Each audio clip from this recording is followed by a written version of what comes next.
Hey, what is going on, Automotive Nation? I'm Jason Harris. What's up? How you doing? Hey, thanks for joining me for another episode of the Game Changer Holiday Series. I am super excited about getting into this series. This series has been a ton of fun, and boy, I guys, I gotta be honest with you. Look, I've done a lot of podcasts. In fact, I think I've done like around 2,000 podcasts, which is kind of insane to say, right? I haven't had more of an engaging series. I mean, pretty much ever.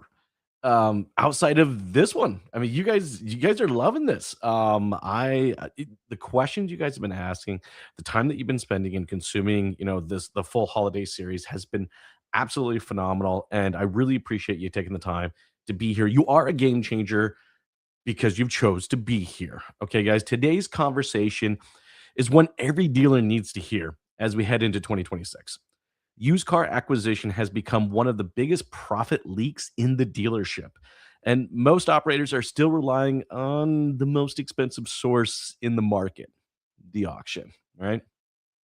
My guest today is Darrell Steed, the founder of SmartWolf Consulting and Street Smart Acquisition Program. And frankly, he's kind of a cool dude, but don't tell him I said that. His head goes big. And Daryl's watching. Uh, Daryl works directly with dealerships across the country to help them buy more cars, reduce auction dependency, and build acquisition systems that actually produce profit. In this session, Daryl breaks down real store results, including how one dealership purchased over 1,500 vehicles and generated more than $8 million in additional gross by rethinking how they acquired inventory. We dig into the math behind the auction fees, private party sourcing, service drive acquisition, buying centers, and why the appraisal process is critical if dealers want to win in this next year. All right. If you are serious about protecting gross, controlling inventory cost, and building a more predictable acquisition strategy for the future, this conversation, well, frankly, it's for you. And you should definitely grab some popcorn, some drinks, a notebook, because there's going to be some notes here. And towards after the show, we're going to have Daryl come on. We're going to answer some of the questions you guys texted. Hey, by the way, down here, you see it, right? Keeps floating around. That's the phone number to text in your question today, guys. We'll go ahead and get this going. Thank you.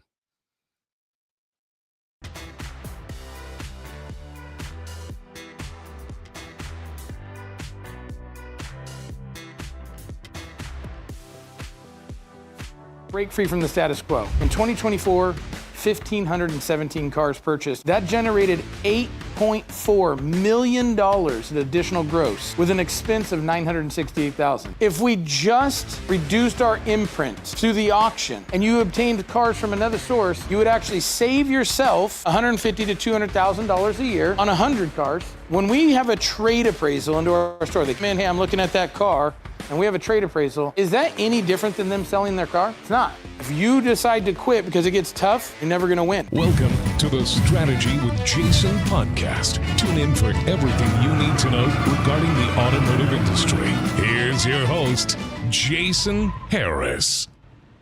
Hey, what's going on, Automotive Nation? It is Jason Harris here, and thank you for joining me on another episode of the Game Changer Seminar. And you are a game changer because you're here and you're watching or listening to this right now. I have a very special guest with me today, guys. I'm really looking forward to this. Like I said, we have taken a lot of time meeting with vendor partners across the country to find those that are truly changing the game for your operations. And Darrell Steed is definitely one of them. He has changed the game for many dealerships in their used car operations, bringing the people, the process, and the technologies all together where everything is working like a fine-tuned machine to ultimately just create more revenue and generate higher profits for you. So guys, big round of applause for Darrell Steed.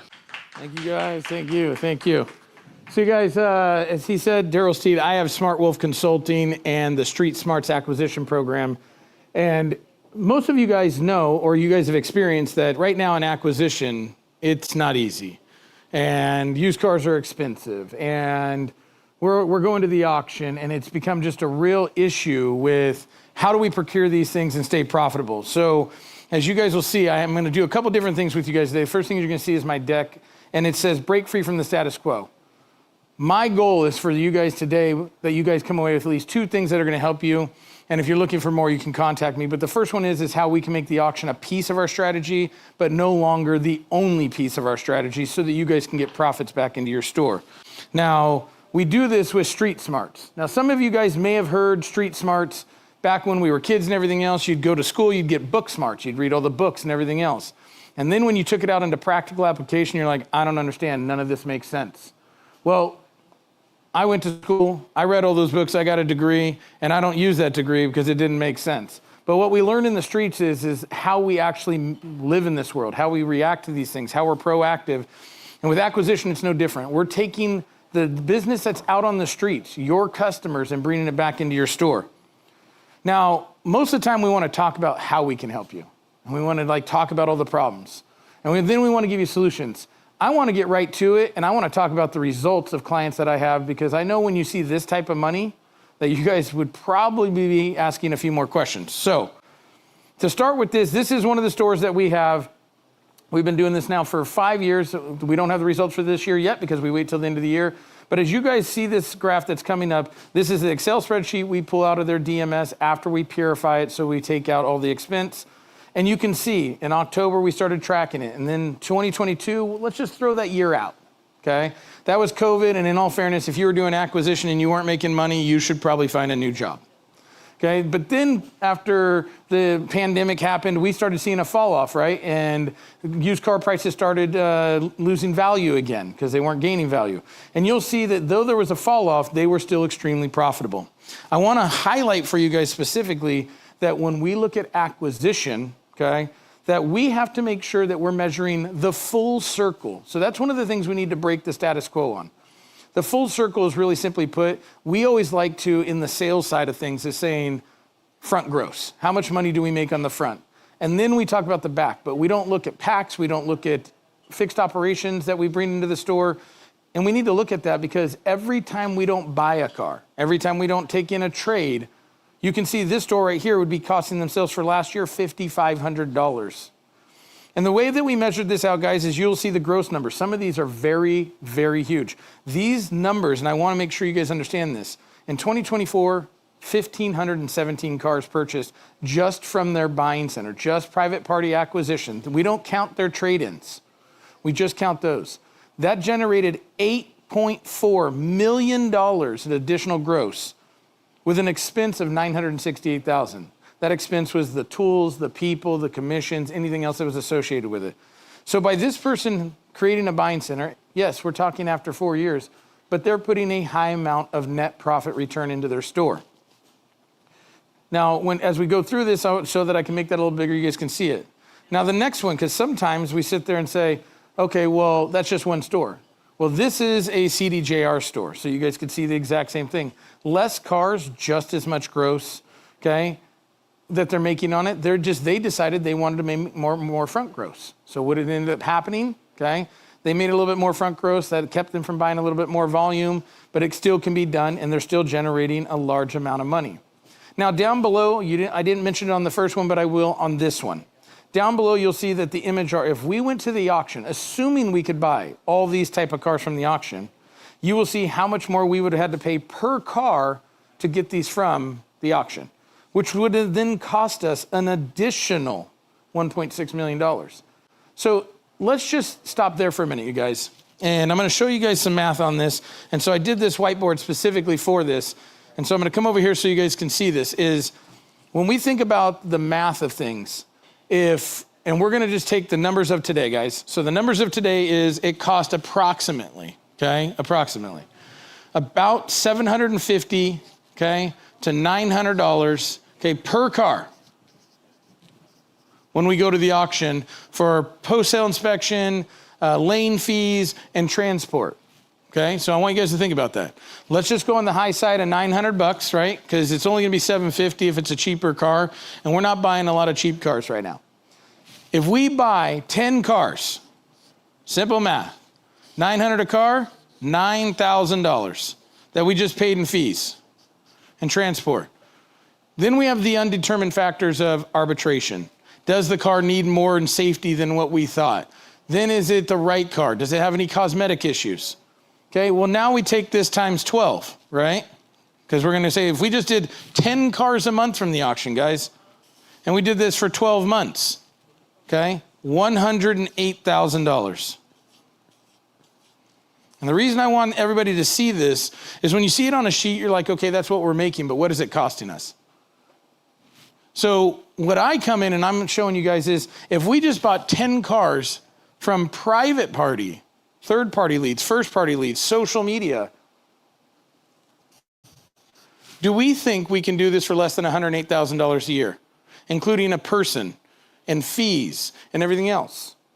Well, I'm not gonna argue, I'm guaranteeing you can, because I don't know I have a client that's not doing this. But now when we take this math, if you were buying 100 cars, that's 1.8, right? If you could buy 100 cars, how much money are you saving? So when we think about the math of this, you guys, is when we're depending on the auction to sell these cars, to buy these cars, we're getting cars that most dealers didn't want or couldn't sell. I mean, that's the long and short of it. When we take it into our hands and we go private party, and we do a buying center and service drive and all the things that are outside of the auction or trade, not only do we save money, but we create our own dynamic and bring the business back. So as you guys see this slide comes up, I believe acquisition breaks out into this wheel. And then one of these sections breaks out a little bit more. But you have your owner base, okay? So these are your owners, okay? This could actually be coupled with service drive, but you can mark it to the service drive or owner base. You have trade-ins, okay? This is what everybody knows. Everybody knows trade-ins, but I'm gonna talk a little bit about how we are actually failing in trade-ins, and by creating an acquisition strategy, you can increase your trade-in percentage as well. We have rental purchases so that everyone understands what that is, so that it's a little confusing on this, and I should probably clean this up, is that's if you have rentals in your service drive. We're not talking about going and buying Avis and Enterprise cars. We're talking you have your own rental in your service drive, how do you fold those back in, and how do you use that as a certified mechanism? Then we have off-lease. That should be self-explanatory, but if you're working your lease program, your auto alerts, things of that nature. Then we have, AKA the devil, okay, the auction. Okay, for all of you guys that offend you as you watch this, I apologize, but they take more money. They're almost like the DMV or the government. They make more money on the car than you do, and they don't apologize for it. Okay, so we want to make that a smaller piece of the pie. As I create this wheel next year, I'm actually going to make the auction a very little tiny squeezy piece of the pie and everything else bigger. Now, buying center breaks out a little different, and this is where it gets a little unique, guys. Buying center is your third party, your first party, your social media, your private party, okay? That's what a buying center is, okay? So though the wheel is your acquisition channels and a buy center can encompass everything, the buy center piece of this pie would be all the strategies outside of trades and the things you see here. And that's where I focus a lot, and I focus in the buy center part, the service drive, and your trade-ins. Because if we do those three things, we can reduce the other pieces of the pie where there's typically more fees or a lot more unknown factors. Now, this is what gets interesting. Everyone should know these three companies that I have up on the screen right now. Everybody should. If you don't, hello, welcome. We're in the 20th century, guys. It's okay. So the first one is Amazon, okay? Largest company. If you're part of them, you've made it, okay? Started as a book. Everyone knows the story. CarMax, if you don't know who they are and you're watching this video, there's a new video on, go find it, because I don't even know where to start with you. Carvana, are they staying here? Are they not staying here? Are they real? Are they not real? We don't know yet, but they're here, okay? But the simple fact is, guys, they changed our business. And I started with Amazon because that actually changed our business more than CarMax and Carvana combined. And they did it when they weren't in the car business. Now, some of you guys may know that Amazon is in the car business now. They got Hyundai. Now they've got some used cars. Now they're branching out to other brands. So they're here. They're not going away. And I haven't seen Amazon do something that hasn't been successful, so I fully expect them to be successful at this. But they were the ones that changed our business 20 years ago, and they did it with one button. They did it with one button on their webpage that then made it to where the auto industry, whether they caught up to it at that point or they're still catching up to it, their business was going to change, and that was the Buy It Now button. That yellow button that said buy it now made it to where people could get instant gratification online, which now means that is where the consumer was going, to where that is the experience we need to provide across all retail demographics. Then at CarMax, they were already in the business, but they made it a little bit easier. Then Carvana went to the customer. And so it was just this transition of what do you do that makes it so easy for the customer to engage with you? Well, now that's moved to acquisition. Dealers thought CarMax was a joke. I remember being in rooms where they laughed this out of the room. They said, there's never a way this is gonna work, and everything else, they're laughing at us now, okay? They're basically saying, like, you're now duplicating our model, and now we have to beat their offers. Well, I'm here to tell you guys that, yes, sometimes you're gonna have to beat them. But most of the time you don't have to, if you create the right experience. Because there is convenience, there's time, there is money. Money is going to come into play sometimes. But you have to ask yourself at the end of the day, guys, why you? Okay? If I went to your store right now, and I'm curious, I'll ask any of you guys here, why would I want to buy a car from you, right? Most of you guys probably have a mission statement, right? We sell cars, we're family owned, whatever it may be. First thing I'll tell you is, does everyone say the exact same thing? That might be your first test. Does everyone in your store actually say the same mission statement? My guess is probably not. Okay, but now, how many of you guys, if I ask your people in your store, and mind you, when I come into your store, this is how we're gonna do it. I'm gonna go ask your receptionist. Then I'm gonna go ask your salesperson. Then I'm gonna ask your service advisor. Then I'm gonna ask somebody else. And if I said, do you guys buy cars, or why should I sell my car to you and not CarMax? Do you have a mission statement, for one? And two, do they all say the same thing? If your people don't know, the public doesn't either. And if the public doesn't know, then we know that you don't make it easy for the public to engage with them. And this is what we focus on, because if we want our customers back, if we want to stop giving them to Carvana, and we want to stop giving them to CarMax, we have to, not we need to, we have to, okay? Make it to where the customer wants to engage with us. Now, this is harder for most dealers, and I should say all dealers, guys, because for the last 15 years, until this year, we were the second lowest trusted position in America. The only person that they just trusted more than us was a politician. Now this year, you guys, we rose up. So let's give ourselves a round of applause. We did it, guys. We went from the second least trusted position to the third least trusted position. Now we finally got lawyers underneath us. It's about time, because I feel that's about right, okay? They should definitely be below us. But if we're the least trusted position in America, or one of them, what are we doing to change that? What are we doing to break the cycle? I come back to that break the cycle and breaking the status quo because we've learned a business model that was from the 1950s and 60s, and we still think it applies today. It doesn't. And then we translate that into acquisition, so we have to do it better. We have to create an experience. We have to be mindful of their time. We have to be able to be mindful of, if we're not giving them all the money, why, and can we actually translate that into conversational speech? The first thing we have to do is we have to universalize the appraisal process, you guys. Now, you're gonna see in this graph right here, I am a huge component, huge advocate for AccuTrade. Right now, in today's business model, it is the only tool in the market that does everything we need it to do, and it all syncs in together. You can do a walk around and note issues. You can put an OBD reader, which syncs to the system. You can put pictures, and it can be API'd to other tools so it can feed in. Now, there are other tools out there. You guys don't have to switch to this. I'm not telling you guys, I don't get paid by AccuTrade. But when we think about it is, if I'm talking about how do we make it easy, we can't make it easy for our customers if we don't make it easy for our staff. Because if it's not easy for our staff, they're gonna then translate that same experience to our customers. We need a tool that does everything in one stop, one app. Okay? And so what we do by universalizing the appraisal process, and I'll ask everyone a question here, and you guys yell it out if you guys have anything different. When we have a trade appraisal into our store, they come in, hey, I'm looking at that car, and we have a trade appraisal, is that any different than them selling their car? It's not. I know we like to think it is, but the trade appraisal, trade-in evaluation, whatever you want to call it, is the exact same process is how we'd evaluate a car that we buy it. So why is it that we handle it in a different way? Why isn't it not the same thing? Now, I get it. Some manufacturers say, well, if you trade it in, it's worth more. First off, please stop saying that. That might be the first way to make yourself look extremely ignorant to a customer. Unless you have Ford is giving you a $2,000 conquest bonus on all trade-ins that are Chevys or Dodges. But then that's how you have to say it. Hey, we have a conquest bonus from forward. So if you trade it in, we could actually give you $2,000 additional. And the reason I say that is if we don't universalize our trade-in process to our acquisition process, we're giving people two different experiences, and this is why we don't get trusted. So when I told you I was going to give you guys two things that would help you today, this is the first one. It's free. There's no charge for this. The bill's in the mail. Okay, is you have to universalize this. Sell or trade should look the exact same way in your store. Now, we're going to get into how we can help in trades, because we talked about universalizing the trade process, okay? Well, this is a little interesting graph. This just came out from cars.com, and I think Cox Automotive put one of these out a week after, and it was very similar numbers.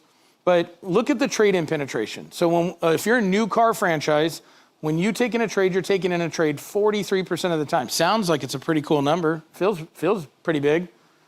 And if you sell a used car 27% of the time, that feels not so great. But total, 35%. Okay, so we're gonna go to the math board again, okay, because I like numbers. Okay, so if we know total trades, 35%. So now you're gonna see on the graph, okay, and they'll go back and forth with this and this, guys. 65%, that means, are the rest of our cars. 35% of today are trades. As a whole. This is everything else.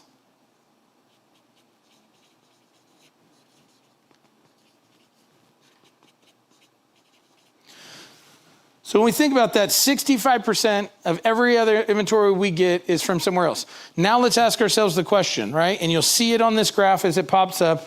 55 to 60% of the 65% comes from the auction. So you guys saw the math again. We're going to do it again, guys. So we're going to use the 100 cars. It's super simple. If we have 100 cars that we got last month from trades and auctions, we know 35 of them came from trades, right? 35%. 60, we're just going to go with 60, okay, came from the auction. We'll use the higher number so that we can see just how much this can cost us, okay? And we got 5% from, we'll put et cetera. That could be your service drive, a lease return, something like that. Well, in our trades, 0 fees. No money.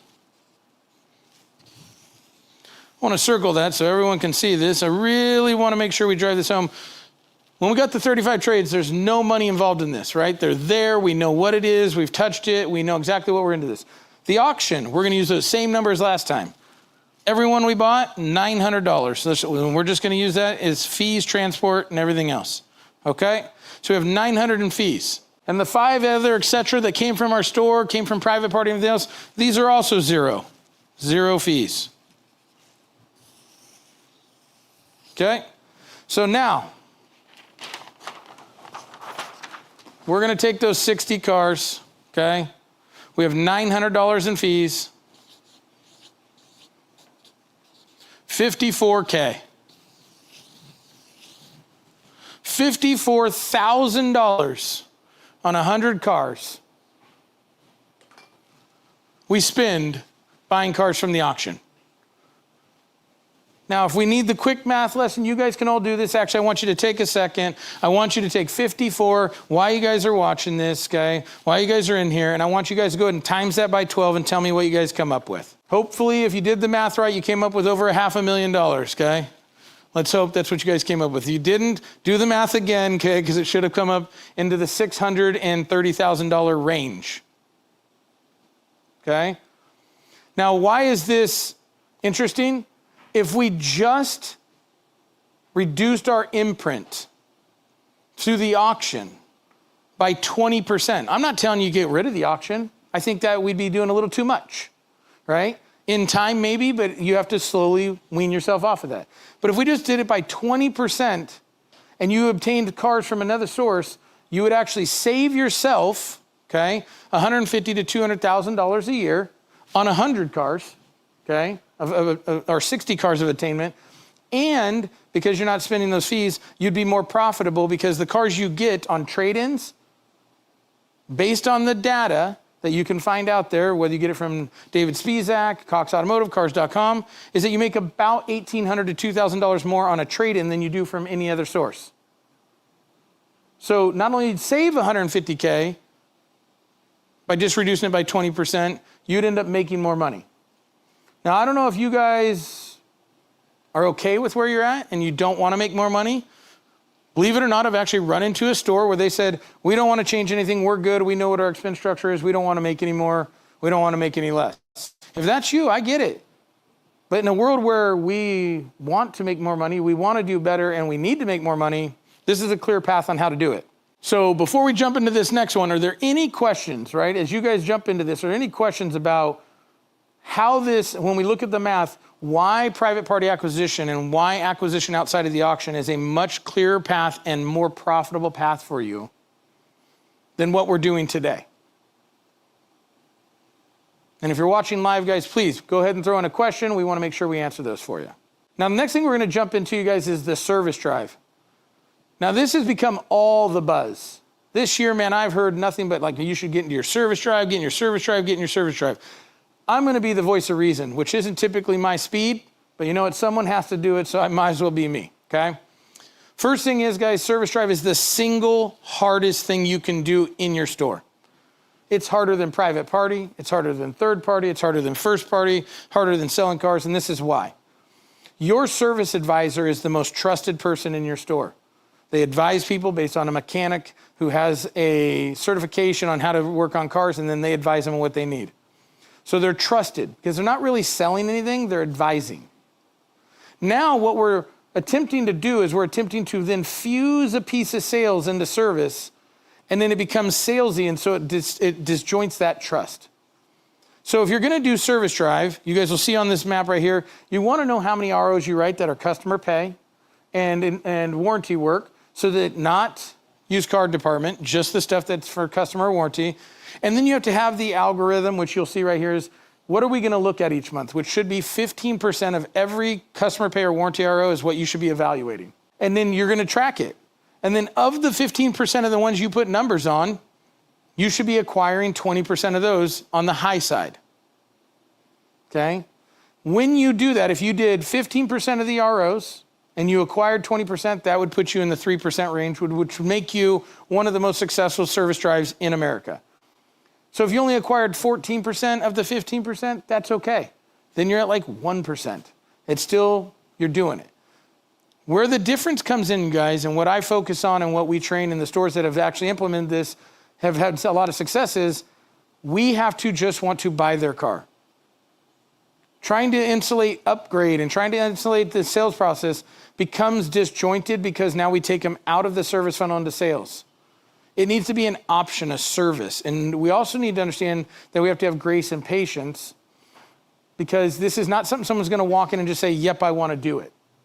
What they're gonna say is they're gonna say, like they're gonna see that option and they might wanna think about it. So now 3 months from now when they come back, or 6 months from now when they come back, now it's gonna be an option that they might wanna consider. But to think it's gonna happen right away, it's not. So we need to understand we're building a pipeline for future business, not immediate business. Not to say it won't immediately happen, but we have to tailor our expectations to the customer's pathway, not our agenda. And let me say that again, you guys. Everything we do, we need to tailor our business plan to the customer's agenda, or the customer's pathway, not our agenda. Because that's where it becomes where we feel we're pressuring them. We make it less engaging. So I want you guys to look at this. Could you imagine if you're a store right now and you're looking at these numbers, you have 3,500 ROs a month. You look at you only put numbers, or you only offer it to 500 customers, just the cars you really want to go after. Could you imagine if you acquired 80 cars this month out of your service department, and all it cost you is maybe 2 people? And let's say you pay them, depending where you're at in the country, $3 to $7 grand, right? Because depending where you're at, that pay plan is going to be different. So high side, you pay 14 grand and you acquired 80 cars out of your service department. Do you think that you're going to get the ROI there? Nothing's been invested other than just a comp plan. So we have to think about this, you guys. Are we actually working smarter, or are we working harder right now? Are we actually putting our resources where we have more control, or are we putting our resources where we're hoping and praying that something good happens? Because if you're still at the auction 55 to 60% of the time, that's the hope plan. And for those of you guys who have not looked up the word hope, that's a wish without a plan. Okay, that's what hope is. I wish, but I have no idea how it's going to happen. This is the plan, okay? Now, here's some more. We're jumping into private party, right? We don't have all day. If we did, if I was in your store, we'd go through this and we'd deep dive into everything you guys got. This is Vehicle Acquisition Network. There's other companies out there. This is just my favorite, okay? This is where we take all the private party listings. They get aggregated into one source: Facebook, Craigslist, AutoTrader, Cars.com, Car Gurus, all these sources for listed by owner, right? For sale by owner. And we bring this in. This is a store right here. Okay, this is their numbers from, I think this was 2 months ago now. But they had 109 appointments. They bought 47 cars. Please, guys, help me out. Raise your hand right now if you guys have on any of your lead sources. I'll wait. So 109, 47 cars bought. 2 people in this buying center. I think those are pretty good odds. I didn't pay any auction fees. I paid some comp. I paid 50% of what I would have paid the auction in my comp, so I'm still ahead 50%, and I bought the cars on average $1,600 less than what I would have paid on standing MMR, assuming you buy it for MMR. So when we do the math on that, guys, 47 cars that got acquired for just short of $2,500 less per car than what I would have bought at the auction after expense. That's $100,000, you guys. $100,000 that I saved by having 2 people in my store do it, then going to the auction for the same amount of cars. Now here's the big one. We've got a gentleman here. He's going to probably go over some different things as well. But paying on the spot, I don't even know why this is still on my slide deck. The fact that I even have to put this in there is frustrating, okay? That dealers in today's dynamic think that it's okay to tell people it's going to take 2 or 3 days to get a check. Like, I can't. I don't understand, guys. Help me out. Now, I get it. And I want to make sure that we are very transparent about this. CarMax does not cut a check on the spot. Because I know that's what your people say. I know that's what everyone says they don't. They cut a draft. This draft actually protects them because there is some frauds in the world. So I get where there's some, like, you got to be a little careful about this. So that in the event that there's any type of fraud that happens, that CarMax can just cancel a check and then they're on. That's why it's a draft. But when it's all said and done, when we're paying on the spot, we're only talking about paying on the spot for cars that have the title or an equity check. Now, if it's an equity check, then we just have to make sure it is. And we have to reevaluate that. But we have to find reasons why buying or we reasons why we don't. So I'm a big advocate that you're going to pay on the spot. And then there can be exceptions to that rule, but there can't be an exception to every single time. But this is where it makes it easier for the customer. Now, right here, you guys, you'll see a video come up. There should be sound playing. And this is what your store should look like. This is a store that we put together, we built from the ground up. When they roll in, and this is a real customer. We actually paid her a little bit more money to like sit here all day with us and do this, is we droned it, we did everything. Is when they walk in, they know exactly where the buying center is. They have different uniforms. They have a tent check. So the customer knows a quick video, I think is 27 seconds. They know what's going on and what to expect in this inspection. Don't make it a surprise for them. Remember this, you guys. If you want to start winning at your business again, you probably knew this when you were younger, okay? And then sometimes we forget. Every winner, okay, starts where losers quit. Where losers or people that give up say it's too hard, that's where winners take over and show them that it's not. And it's just that simple, you guys. If you decide to quit because it gets tough, you're never going to win. When you say it gets tough, that's when you start putting in the real work. Now, you guys have probably seen a previous episode, okay, of Social Grenade, okay? And if you guys haven't, you should go catch it. But Social Grenade and Street Smarts have now fused. So when we talk about everything acquisition, we have got it to our Social Grenade. If you're that ties right into this because social media is where we're going to drive those first-party leads, specifically because that's how we get low-funnel leads that convert at a much higher rate. So you guys, take a look at that. If you have questions, please filter them in. We'll tell you guys exactly how that goes. And if you have questions after this, let me know. If you guys have any other questions, you guys go ahead. You'll see this number on the screen. Text the word streets, okay, 775-640-WOLF or 953. Okay. And when you guys do that, what you guys will see is you'll get a text that sets up a meeting, or if you have any conversations, meetings are free. Okay. Cost you nothing. So it's nothing on you guys to get some information so that we can try to help you guys out. I want to thank you guys. Okay. I hope that you guys learned something today from trade-in acquisition and from private party, and how you can take back control from the streets to your store and get more profitable. And if you guys have any questions right now, please let me know. All right. Darrell, thanks for taking us to school, man. Appreciate it, man. That was a lot of fun. Hey, for everybody out there watching and listening right now, you're a game changer because you've watched or listened to this. We are going to now go live with some Q&A with Darrell. Thank you guys so much for your time. We appreciate you. Thanks for tuning in to the Strategy with Jason podcast with your host, Jason Harris. Remember to like, comment, and subscribe. Happy podcasting. Hey, what's going on, everyone? Man, Darrell did take us to school. Man, I was taking some notes. There were actually a couple one-liners. I'm going to bring Darrell up. He's in the backstage right now. But I will tell you, Darrell's got, I think, like a whole notebook of just one-liners. They just kind of like naturally come out of him. Let's bring Darrell with that real quick. Darrell, what is up? How are you? What's going on, sir? I was typing all these answers to these questions that you fired off at me. Dude, that's okay. It's okay. Dude, that's only 3. I'm going to tell you right now, dude, we have over a few hundred people that have stuck around to do this Q&A. In fact, I actually got a few more that just jumped on. I'm utterly impressed, man. This must have seriously hit a chord with a lot of pre-owned managers and general managers and leadership at the teams. I mean, we're talking strategies for building a high performance acquisition operation, man. By the way, I love the fact that you're wearing the exact same outfit. I mean, I do, but that doesn't everybody expect that to happen. But I appreciate the connection there, bud. You did a good job.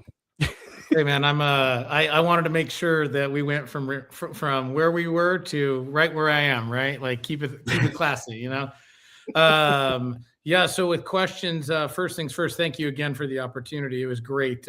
Plus that event venue was absolutely phenomenal. And anyone that has questions, guys, fire them off. I know Jason won't like to hear this, but if it takes longer, I'll answer any questions. I also sent you a link because we've got something right there that you just put up. That is what I'm doing. So you'll actually see behind me on both sides, and I'll just kind of tilt. There you go. Ooh, and you'll see there are 12 NFL helmets there. I have another 40 coming. They are for that boot camp that I'm doing. I have 18 spots. Okay. The first 5 are going to get their choice. Everyone's going to receive something of autographed memorabilia that gets in this, but this is all about building these strategies for this next 2026 year. You do not want to go into 2026 or 2027 still trying to fumble around and figure out how you actually attack acquisition and still depending on the auction. So I've got some really big things. Social media, you're going to be seeing me. If you didn't get enough today, you will be seeing me on social media for the next 3 weeks everywhere with this promotion. I'm going to put this in our ticker down below here real quick, because I don't think we left it up there long enough for everyone to grab it. So while I'm doing that, I got to ask, who's your team? I am a Philadelphia Eagles fan, okay? And before all the trolling starts, I get it. We look like we're completely imploding this year again, so it's great. I'm actually, as soon as I'm done with you, I'm going to get packed and I'm flying out to see them play the Raiders. First time I've ever had to do this. Fingers crossed they don't lose to the Raiders. Good God. Out of all the teams, let's hope they don't lose to the Raiders. Yeah, not the Raiders. Not like that. Especially especially since you're taking all the time to go out there and see them. Now the upside is my wife is a Raiders fan, and so if they do somehow beat us, at least somebody's coming home happy, right? There you go. That's a win. That's a win. That's a win. We actually have some questions coming in, so let's get into our first one real quick. And guys, by the way, please keep sending them in. That's great. Just so you know, guys, as we're talking, the boot camp kind of offer and promotion, I put that down at the bottom so you guys can grab that kind of and I'm sure we'll bring it up again kind of towards the end of it. All right. How many cars should we realistically expect to buy month 1? That's a great question. And guys, I don't want to give you guys vague answers. This will be the vaguest one I give you because it requires some details to it. So if all you're going to do is go after just like Facebook Marketplace and Craigslist, you're probably only going to buy a couple the first month because you have to build a follow-up pipeline. You really got to grind that private party channel. But if you have like 30, or if you have third-party leads, like the ICOs, the car gurus, things like that, if you have first-party leads, if you've already got into that, you can buy anywhere between 10 and 50 in the first month. It really depends on your strategy. Mm-hmm. The other thing it depends on is your evaluation strategy. So there's a couple different things that I teach and that have been extremely effective is you have to decide which lane you want to be in. Are you the high gross, low volume guy? Are you the middle gross, middle volume? Or are you the lower? And when I say gross, I mean front gross, lower front gross and higher volume. Now keep in mind wrong with that. It's just what you choose to where you want to be. Have that objective, right? Yes. But if you decide like I want to make all the gross on the front and I don't care where it comes from everywhere else, you're probably going to buy less cars because there's too much information out there that you're competing against. Doesn't mean you won't buy cars. You'll just have a lower volume, higher gross. But if you decide to be more on the other side, right, and you want to be, I'll take a little bit less in the front. I'll be more lower front gross on the front because I make back end and fixed ops and everything else. And you're aggressive. Oh, the sky's the limit. I have stores. Actually, I have a group right now that has 5 different buying centers that we just launched for them across their like estate. And the one of them out in the sticks, 30 cars the first month because they had all the pieces. Then in their major metro, okay, I think they bought 45, right? So, and their goal is to get each one to 100. So it really just depends on what your guys' strategy is, which is what I work out with. Well, and see, that's what I appreciate about you, Darrell, because you're not coming in with kind of like this just singular box, right? Like you acknowledge the fact that every dealership is very different, and operations, and also just the willingness to invest into this. I imagine some people kind of start off on one of the categories that you mentioned, and then kind of evolve into some of the other categories as they start seeing results. Wouldn't you say? Yeah, I mean, it depends. Like some people start to say, okay, we want to start with one, and then like if you just said I want to start with private party.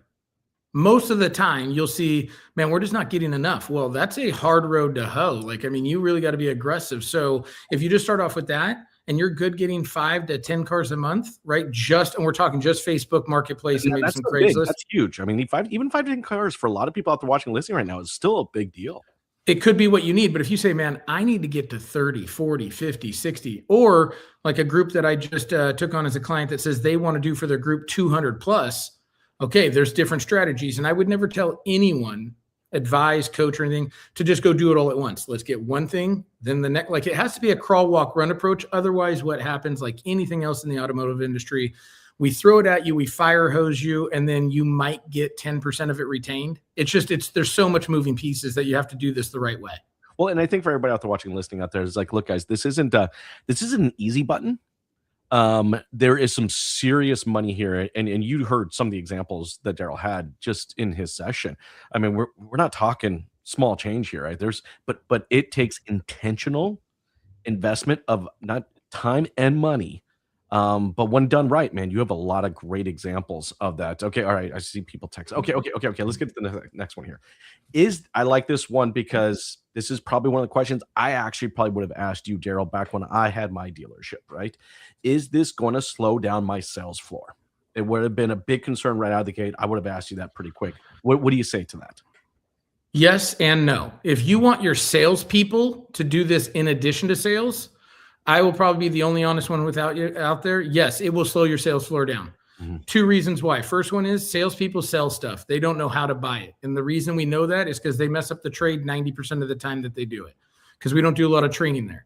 2 is think about yourself. Anyone that's a manager in here dealing with acquisition, how do you turn, we'll call it your like animal brain and then your instinctual brain. How do you turn off your sales brain and go into acquisition and you just keep flipping those back and forth? You got to have a focus on one. Now, when I say that could slow you down, if you do it that way, if you have a dedicated 1 or 2 persons, no, it shouldn't affect your sales team at all. If anything, you might potentially be able to speed up the process by creating an acquisition strategy with that team, like that, so that the salespeople can focus on sales and your acquisition team can focus on the appraisals and acquisition. So it really depends. The focus you put is the profits you receive. If you're diverted in focus, your profits are going to be limited. If you put immediate focus on it and dedicated focus, you're going to get more profits. Well, and again, that kind of goes back, right? Because this is intentional.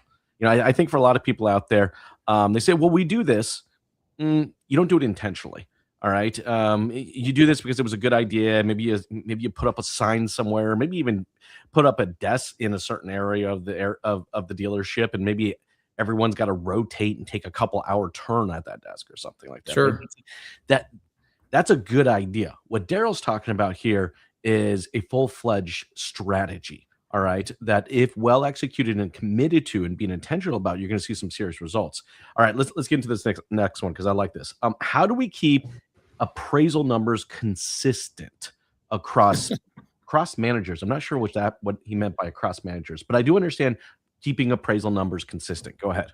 Yeah, so I'm guessing across managers means like, how do we make it to where Jason doesn't give a different number than Darrell? Oh, okay. So, and that is a pretty big epidemic in the auto industry. And if we did we call it the book sheet exercise, we get all kinds of book sheets, we give them to 30 managers in the room, you'll probably have 29 different numbers because somebody will basically say whatever he said or copy off someone's paper. Mm-hmm.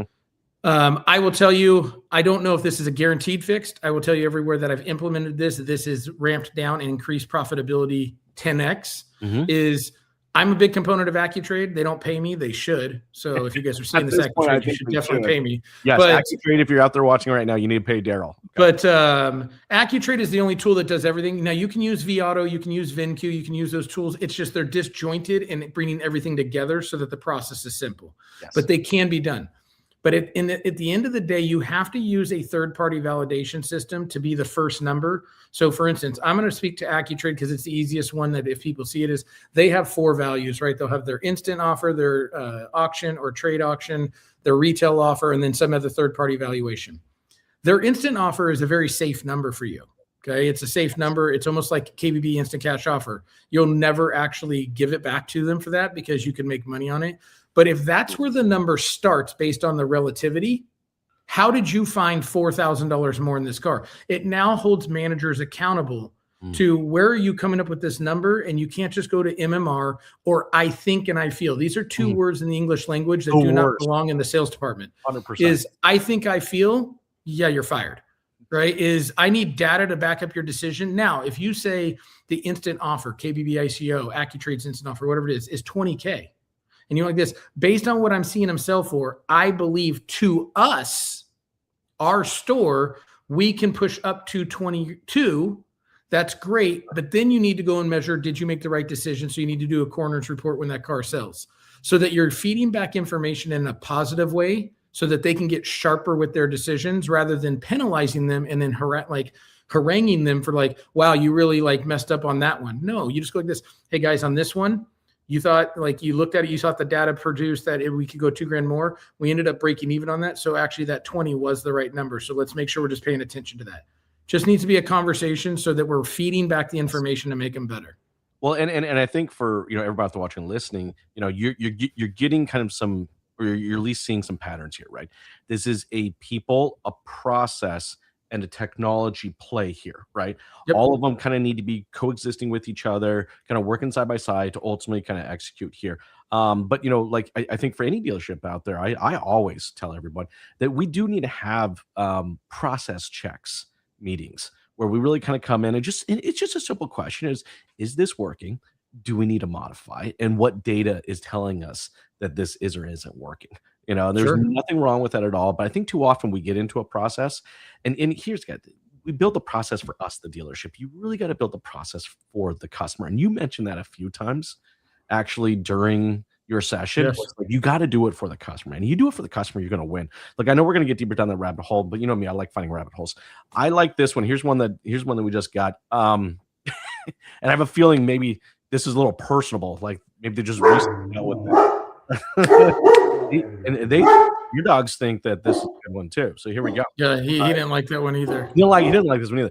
Do customers freak out if we don't match CarMax price? Okay, can you say that again? Do customers freak out if we don't match CarMax price? It sounds very personal, like it just recently happened to them. No. So yes and no, right? You have to understand what you're getting into. So there's two things that most dealers have to understand and dealing with the consumer. CarMax has two different numbers, right? There is the online number, and then there is the certificate number on the yellow and blue paper, or they are now emailing it, and you can tell it's very professionally set out. So if it is a certificate, they went in, they had the inspection, and they did everything, and you're not beating CarMax, the first thing I would ask you is why?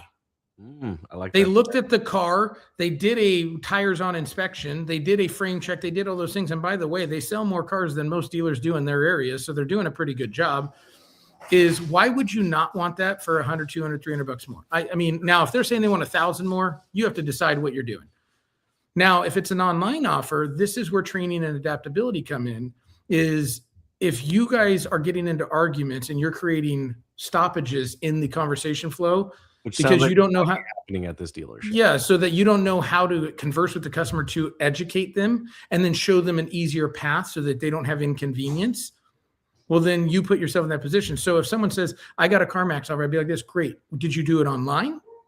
Or did you go into it and they're like, oh, it's an online offer. Great. Let me kind of tell you how this works. You'll have to go to their location. What's the nearest one to you? That's another question we rarely ask is what's the nearest one to you? Well, what if the nearest one's 2 hours away? Well, now there's a time component. So it's understanding how to engage with the customer. And this is what I teach. And a lot of stuff that you'll see in this boot camp and then in the hands-on stuff that I do is we have to make it easy for our people to have a conversation, but we also have to make the conversation to where the customer doesn't ever feel like they're losing by engaging with you. Yes. Now, losing isn't always money. It is going to be money sometimes, guys. Unfortunately, it's always about the money, but sometimes it's not about the money, which is this parallel universe we live in.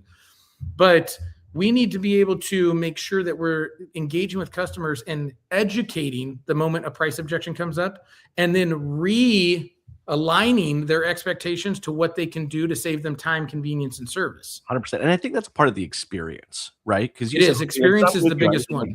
For me, the last trade I just did, I think I had like a $200 difference between one dealership and another. And look, honestly, I actually went with the cheap, with a little less. I actually took a little, but I mean, I got more elsewhere, so it was fine. But I'm just saying, like, the experience was just so much smoother, so much faster, so much easier with them that I just kind of like, you know what? I'm not going to. So I think there's a lot of people out there that will balance out. Well, and then the other part is not just the other part is not just the experience. Is what's your likability score? Yeah, because here's the thing. I will tell you, there are people that'll pay hundreds, if not thousands of dollars more for people they like, even for a lesser service because they like them. And then there's people that will take less because they disliked you so much. So where do you put yourself in that conversation?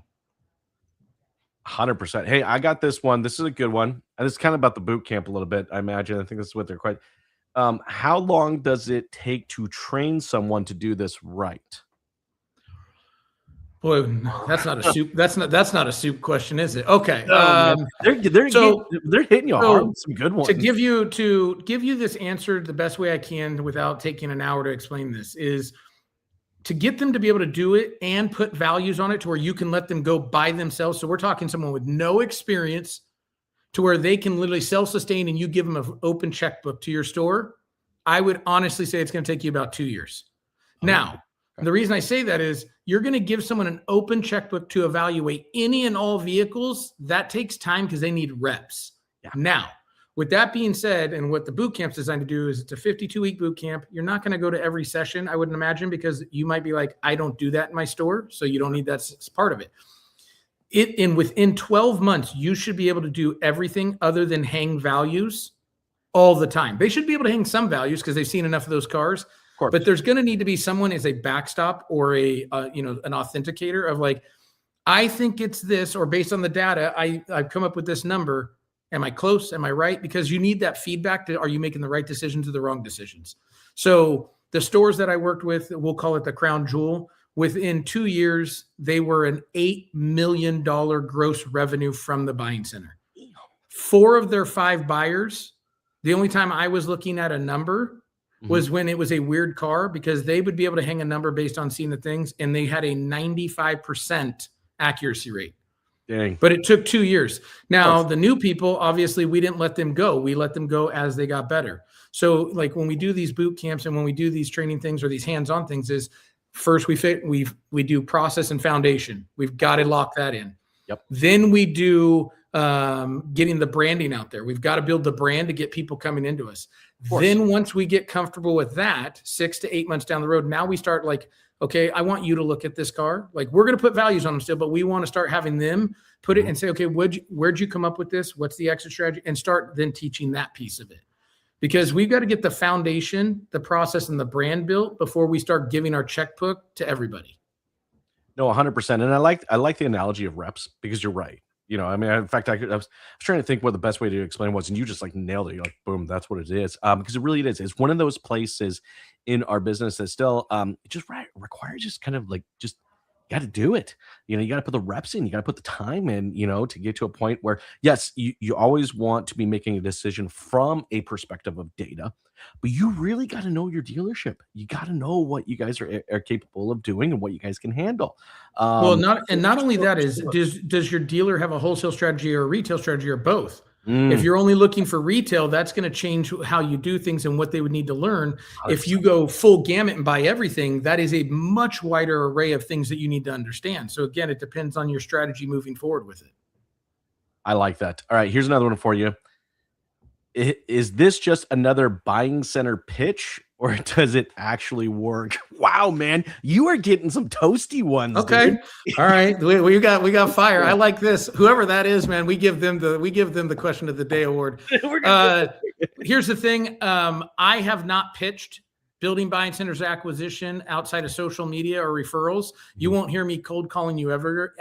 I don't do that. I don't walk in. I don't do that. I work off referrals and social media. Does it work? Well, if you click on that link, you will see 2 testimonials, one from a senior buyer, one from the largest acquisition platform that I recommend anyone get, which is Vehicle Acquisition Network, that I helped, with their business and helping dealers in that. If you want other testimonials, I'm not going to tell you that it works, because that would be me pitching you, and I'm not going to do that. But I have 15 different testimonials from all the dealers I work with. And I'll send any of them that you want to see, because I can tell you, if you follow everything I do, it will work, guaranteed. Okay. If you need me to do it with you, well, I don't fail if I'm involved. I'm too small to fail, so I don't do it. However, I can say anything you want to hear, but the testimonials speak for themselves. Well, here's a follow-up question from that same individual. By the way, dude, you're getting some toasty ones. But hey, I love it. I appreciate that, though, because that's how I know that we got the right people out here asking these questions, because dealers don't hold back. This is what I love about this industry, is that they're going to just get straight to the point. So here's a follow-up. What kind of gross are dealers really seeing on these cars? Okay, so let's get into the gross question, because gross is measured in multiple different ways. So this is how I'm going to instruct you to measure gross, because you have to be holistic about why you're buying a car. If you're buying a car just for front gross, just close your store and go do something different, because it's too painful right now. There's 3. You need to look at, how's your F&I in your store? Okay, do you have a strong F&I? Because that's going to allow you to be more aggressive on this side. Mm-hmm. How's your fixed operation absorption, right? So if you are at a 70 or 80% absorption rate for your store, man, that's really good shape. So now you want to buy more cars to feed your service department to keep it busy, because 2 reasons. 1, here's something people don't think about. Good techs are hard to find, so you never want to slow down, because if you lose good techs, you implode your business. Right. 2 is fixed operations. Your net to, or your gross to net income is always better than in the service side than it is in the sales side. So when I look at this, is the goal is full circle, front, back, and fixed ops. When you do this correctly, you should be averaging anywhere between $4,500 and $6,000 a copy. And honestly, you do have to look at it holistically. I mean, look, I've had the opportunity to interview and have podcasts with some of the best operators, I think, in our industry. And they have that same mindset, Darrell, either knowingly or unknowingly. They just have that mindset, is that, and it could be just, look, I don't want to go down a rabbit hole. I also think this is a problem with the way pay structures are built. Sure. Actually, I do want to go down this rabbit hole, because pay plans are the biggest part of this. please, let's just dive into, I know we got a couple minutes left before our hour's up here, but let's just dive a little bit into the pay plans, because I know that that can be a real bottleneck aspect of people just not getting this done or off the ground correctly. Can I dive into your Yeah. thoughts? So think about it like this. I'm going to give you two things to go back to about does it work and what's the gross. There's two stores that I work with. One is a low volume, high gross, and there's one that the crown jewel, right, that is high gross or low gross, high performance. The guy that sells 350 used cars a month makes little front gross, probably averages $500 to $700. Yeah. Makes about 1,800 on the back, but he's making about 1,900 in the shop. Okay. Fit or profit. Okay. After expense. So when you do that, you're like, oh, okay. So they're making like 4,500, 350 times a month. Okay. Now the guy who only buys 60 cars, who's making $3,000 on the front, 1,500 on the back, and about 1,000 shop, makes the same numbers, right? Same average. Sure. He's doing it 50 times a month. Which one's winning? Exactly. Right? Because how many customers are we letting leave our store? How many trades are we missing because we don't buy a car and step up? How are we growing our business? How are we growing our service department? Because your service department is your lifeblood. Now, that's just giving you a little tip of that right there. But pay plans. Mm-hmm. Everybody wants to talk about like, well, I want to pay like $100 or $200 a car. On what world does this make sense? Now, whether it's an hourly plus bonus or anything else, this is what I prescribe to. Take what you pay at the auction, which right now is approximately $900, including transport, depending where you're at. If you're in California, it's higher. It's about higher. I was going to say I've heard between in between $750 and $1,500. Yeah, it's about $1,300 because transport's ridiculous. And in the bigger cities, that's how it is, and the fees are higher. So just say $900. If I paid half of that out every time I acquired a car to someone in my store, how am I still not winning? And so I look at it as, and then there's got to be pieces of this pay plan. And here's the other parts that people don't realize. It can't just be on the purchase of the vehicle. Now, this is where we might get some questions or some people that just absolutely say, like, I'm out on this guy. It's okay, guys, because it works. You can't pay on the result. You have to pay on the actions. I agree. The result is what happens when you do the actions properly. So the calls that you make, the appointments you make, right? I'm not paying you for appointments made. That's just a gamut of losing money. But appointment shows, okay, testimonials, reviews, the purchase, okay? If you turn them into a trade rather than acquisition, there needs to be caveats to all this. If it comes from social media, like if it's a referral or if it's a third-party lead, if I already paid for the leads, I'm not going to pay you more. If you transacted and created your own leads, I'm going to pay you more because you're doing something for my business. You have to think about the results that you want and pay on the actions, not just the result. Yeah, we build processes, and we support those processes with technologies that get the activities done required to ultimately get to those results. But then when it comes to pay, all we want to do is pay on the results of it, which is just funny. So look, I appreciate you saying that, and I'm 100% with you, Darrell. Look, I know we're towards the end of our time, but for everybody out there still watching and listening right now, who would maybe love to connect with you, and especially the grouchy one. No, I'm just kidding. Whoever's that. I like that one. I wish there was more of those. I wish there was more of those. More of those. But for everybody out there watching and listening, would love to connect with you. Maybe continue some of this conversation, or maybe ask a question they didn't get a chance to ask. What's the best way to connect with you, man? You can find me on social media. So Facebook, LinkedIn, Instagram, TikTok. And let me tell you guys, if you go to Facebook, it's my name. It's Darrell Steed. If you go to LinkedIn, it's Darrell Steed. You'll find me, or SmartWolf Consulting, either one. If you go to Instagram, it's Darrell, Darrell 2443. And if you go to TikTok, it's SmartWolf 247. So SmartWolf 24/7. Okay. And you guys can hit me up with any questions. I will tell you right now, as we wrap this up, though, you guys, if you guys want to tackle acquisition, learn it, learn something from it. Okay. There are no less than 50 tools out there that'll generate you leads. Yes. I'll say 5 of them work. Okay. There are 4 or 5 people that do what I do, like are in the same space as me. One of them, I would actually tell you that they are worth the time of actually talking to. The rest of them will tell you a lot of things and they can't actually do them themselves. Okay. But what I decided to do is something that no one's ever done before. I know because I research everything I do before I do it. First thing is this boot camp is a year long. I get it. It's a long time, but there's not everything that's in there. You may not need, because you might not do service drive acquisition, but I built it because if you wanted to build those things, you should learn about the whole thing. Yep. Okay. It's less than a auction fee on one car per week.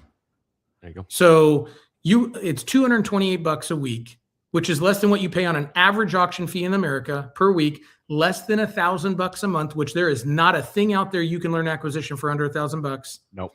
And there's 18 spots available. This is one of those things. I'm only doing this as a limited type thing. The first 5 get their choice of an autographed NFL certified helmet. And when I say I have bangers, guys, this one right here, that's a Tom Brady. That's a Randy Moss. I have a Patty Mahomes. I have all the big names.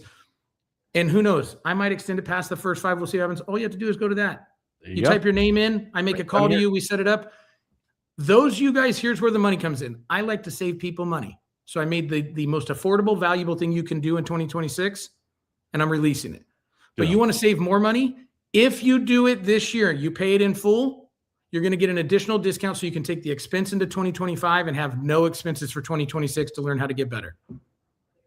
This is the easiest way I could put it together for you for dealers. And the first 18 win. The next 18 after that, who knows? If we run a second session, maybe you have to pay more. I don't know. So don't wait. You might have to pay more. I don't know, right? But I got 40 helmets because I intend on doing some really big things with social media and showing people how to do this.